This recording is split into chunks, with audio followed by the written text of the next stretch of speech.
So we're going to use shapes today to look at the principles of art, which is how we organize the stuff in our picture plane. So let's pretend like this surface here is our picture plane.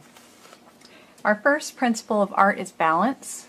Balance has two different kinds, symmetrical and asymmetrical. So for instance, if we just had two shapes, we now have a symmetrical, balanced picture.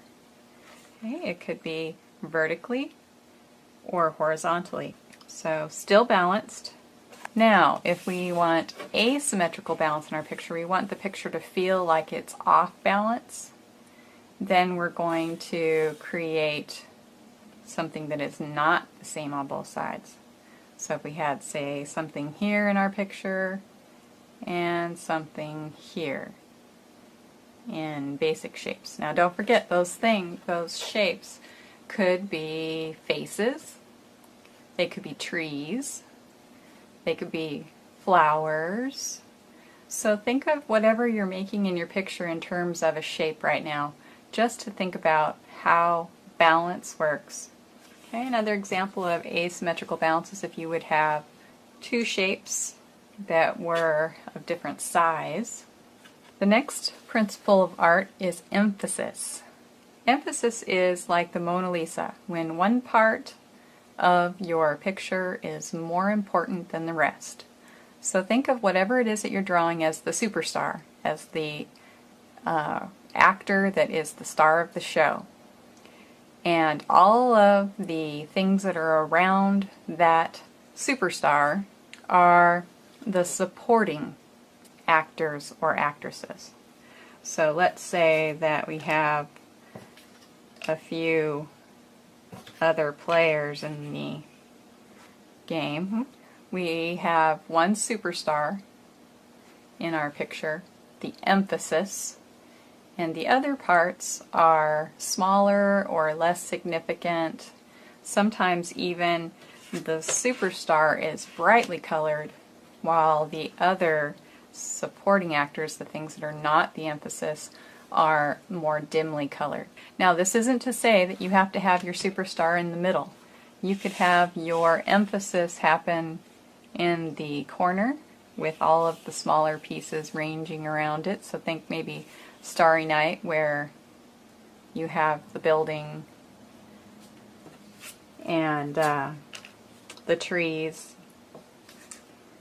but you have other stuff happening that's smaller and less significant than the main thing. So we still have brighter, bigger emphasis. Brighter, bigger emphasis, brighter, bigger emphasis, wherever it is, everything else is smaller and less significant than your superstar in your picture. The next one, rhythm. Rhythm is a repeating pattern, movement, like clapping your hands.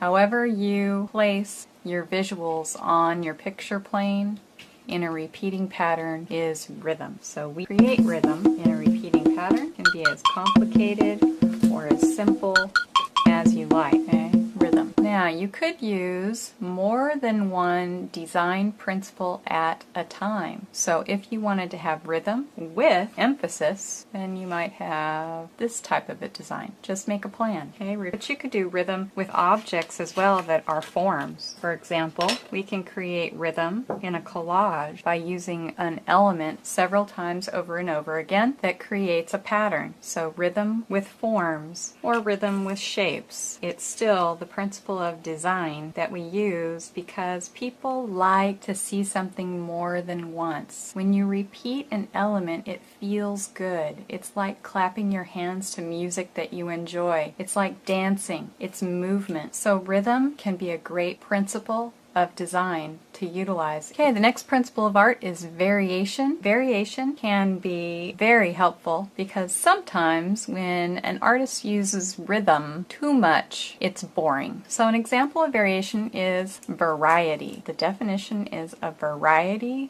of the same element. So if we're using a shape and we use a variation of that shape, but it's still all sort of rectangular, geometric, then it's a little bit more exciting to your viewer than if you just used one repeating pattern. Okay, variation. Now variation works in a variety of objects just as well as it does with a variation of shape. Here are some pieces of driftwood. They're all pieces of driftwood. So we have a variety within a group. They're forms because they're three-dimensional, but a lot more interesting than if you were looking at a piece of driftwood that was similar in shape and size. These have variation. Variation helps keep your viewer interested in continuing to look at your artwork. There's variation, a variety within a group using forms. Opposition is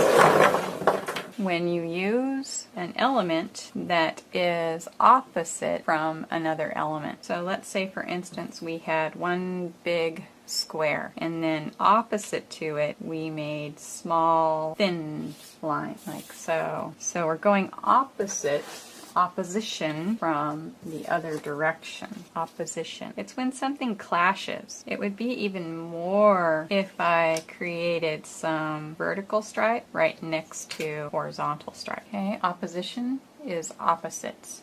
You can think of opposition in terms of concepts as well, like fire and ice, day and night, dog and cat. Anything that creates a conflict, something that sort of hammers up against the other thing in a real obvious stop motion. So here we have the lines that stop against the lines that go the other direction. So the principle here of opposition is being used by the element of line. We're using lines going vertically and lines that are going horizontally. Okay?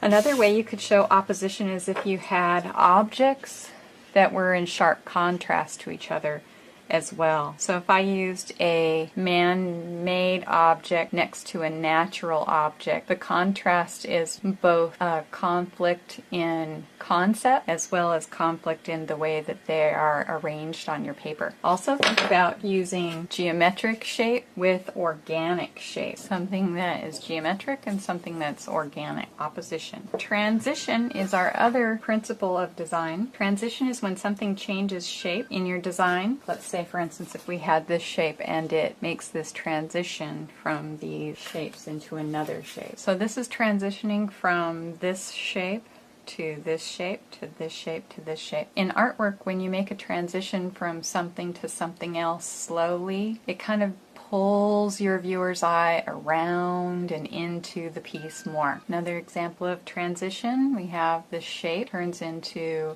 form driftwood, and then into the form of driftwood that has the face creates a transition. One thing you can do is to go look for some random things around your house.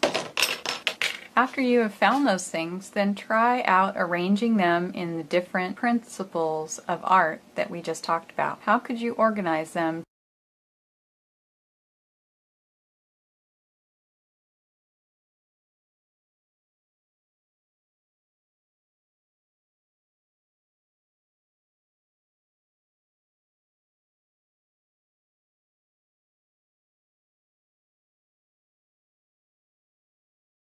Try yourself.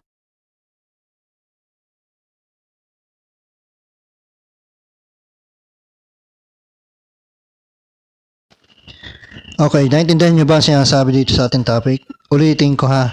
Sa emphasis, guys, pag sinabing emphasis, sa isang bunton ng iyong halimbawa mga prutas, meron kang gustong ipakilalang object. So, yun lang ang titingkadan mo ang kulay. 'Di ba? Yun yung kung subject ninyo.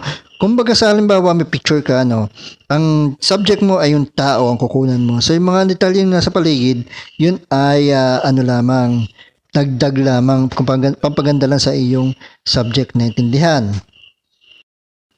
At kung inyong babalik-balikan ng picture, mapapansin niyo na yung isang prutas doon ay ibang kulay sa iba. So, ang emphasis, guys, ay yun yung pagpapakita mo ng subject mo na talagang pinagtutuon naman ng pansin. Naintindihan? Okay. Next ay contrast. Sa contrast, guys, ay mismo yun nasa mismong isang bagay ang inyong kailangang ipakita ang yung kailangan yung subject. Halimbawa yung sa bulaklak, kailangan mo may pakita yung pinakabuto sa gitna. Yun lang gagawa nyo ng contrast. Naintindihan? Okay, kung naintindihan ninyo, good. Pero kung may tanong pa kayo, just chat me in our group chat. Sa tanong nyo lang doon ang mga gusto nyo malaman at sasagutin natin yun. Okay, salamat sa inyong lahat.